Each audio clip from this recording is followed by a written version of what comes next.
Hi, this is Monica Donahue, and now we're going to look at Medical Terminology 1, Chapter 11, the Respiratory System. Objectives for this chapter: list the major functions of the respiratory system. I guarantee you I'm going to ask you on the test the difference between external and internal respiration. We're going to see what the structures are of the respiratory system, identify some common signs and symptoms if someone is having problems with their respiratory system. We're going to look at various pathologies and learn more abbreviations. You'll be expected to give the medical name for some common respiratory pathologies, such as the medical name for the common cold, croup, things like that. As always, you must be able to spell and pronounce new terms. We'll have some more word elements to go on your flashcards. And as always, I guarantee you there's at least one test question about pharmacology when that is included in the lecture notes. So let's look at what goes on your flashcards. Word elements. Adeno. Adeno means gland, so that word is a review. So adenopathy, literally disease of the gland. So again, notice how I said that. I did not say adenopathy. I said adenopathy. Adenopathy. Adenoido, well, your word elements, you'll remember oid.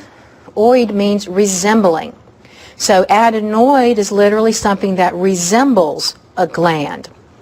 Now the term adenoid is usually referring to such as in your tonsils and adenoids, that structure. So an adenoidectomy, we are surgically removing your adenoids.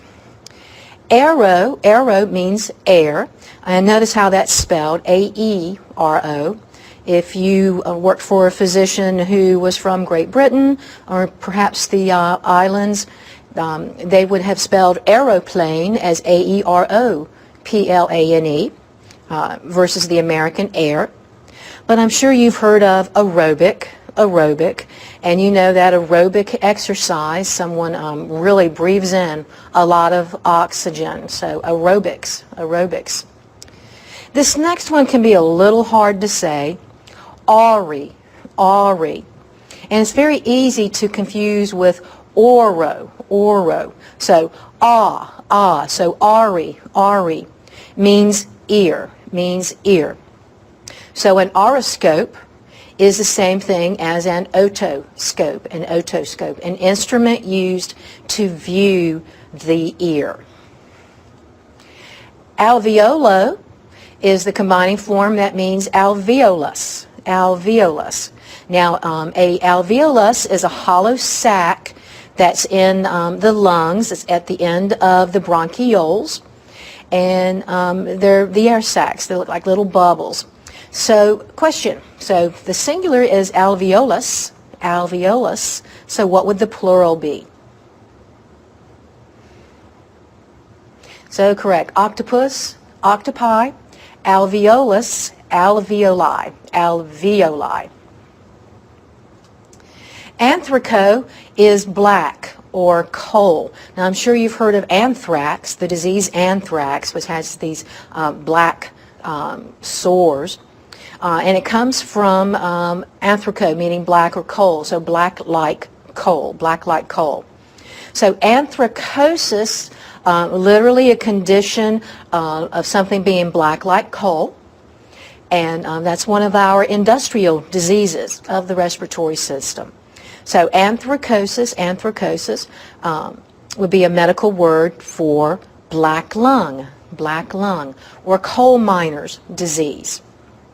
Atello, I'm a-telling you, it is incomplete, it's imperfect. I'm telling you.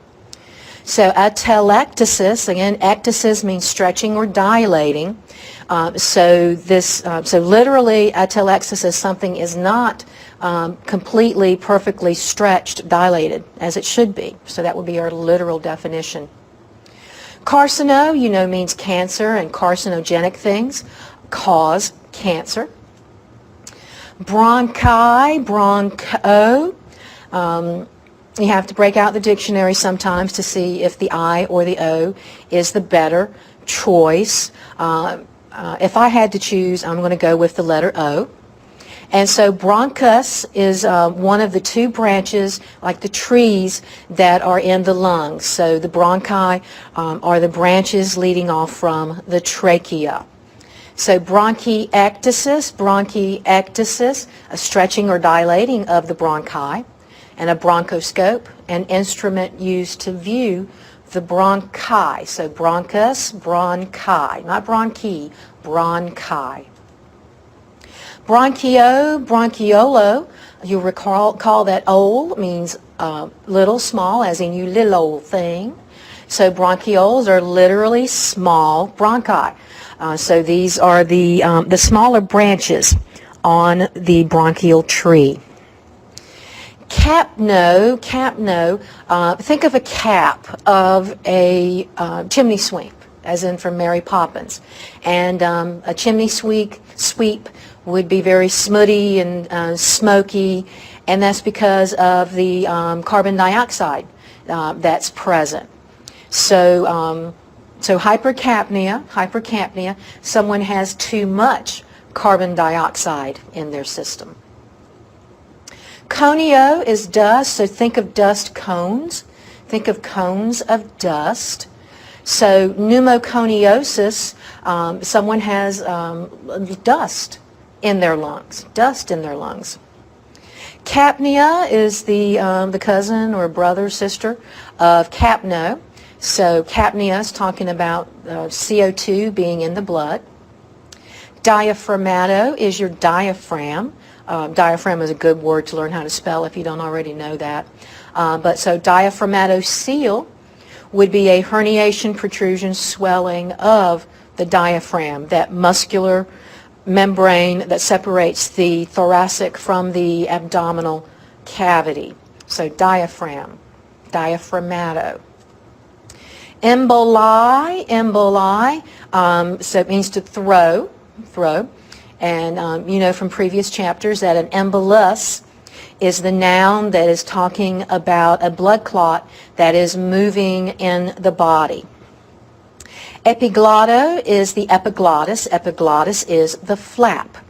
And it's a flap of cartilage that covers the larynx, the voice box. So epiglottitis, inflammation of that structure. Genic, you know, means to produce, to form, so carcinogenics, producing or forming cancer. Glotto is the glottis that actually produces the sound of the voice.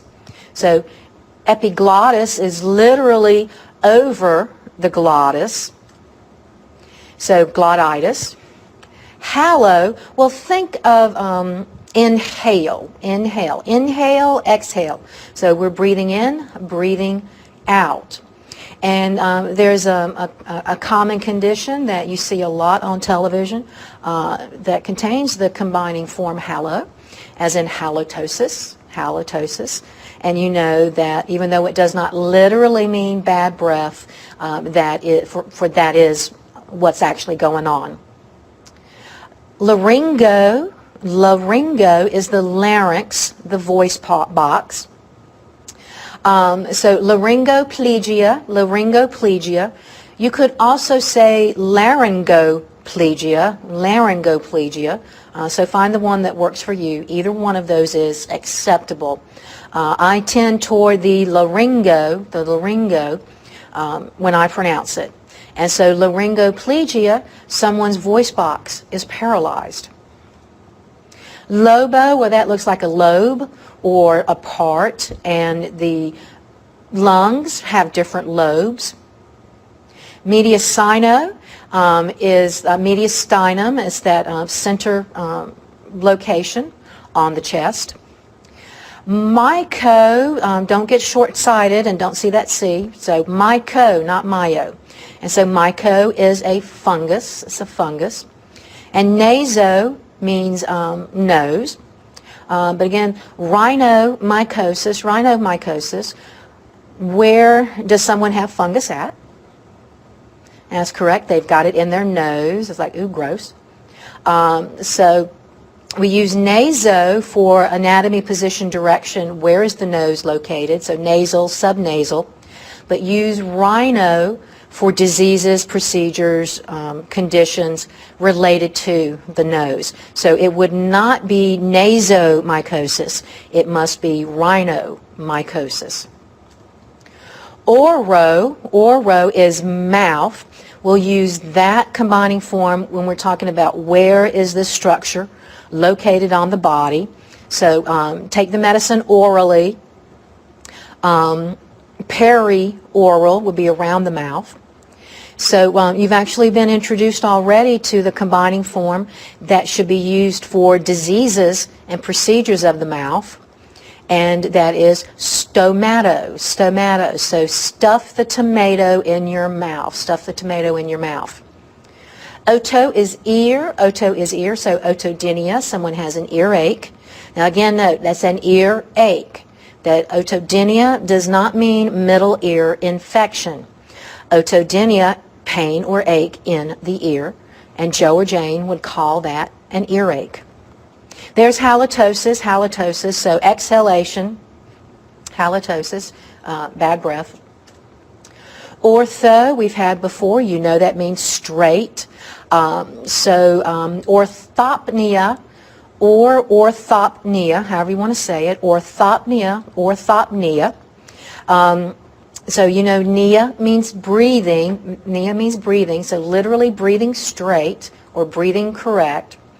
And so what's actually going on is this person cannot breathe unless they're sitting straight up.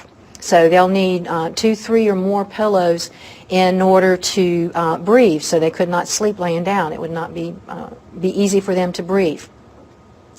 Osmia means smell. So anosmia, someone's lost that sense of smell. Oxy-free.